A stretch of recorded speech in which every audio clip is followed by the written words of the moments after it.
Các món ăn trong ngày hội thanh trà đây.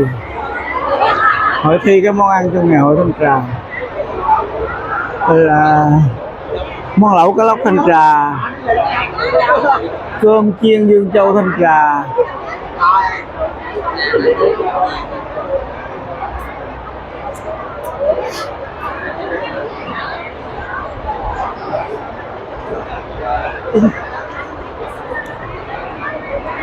đây là đơn vị của huyện Mang Thít. Lò gạch nhưng mà ăn vẫn ăn được, làm từ cà rốt. Vậy đó hả? Đã chấm điểm xong ăn luôn. Lò gạch nhưng ăn được. Lò gạch Mang Thít đây. Ăn thôi. Bí Thư chụp em. Các món ăn có hương vị thanh trà đó. Đây. Xin lỗi.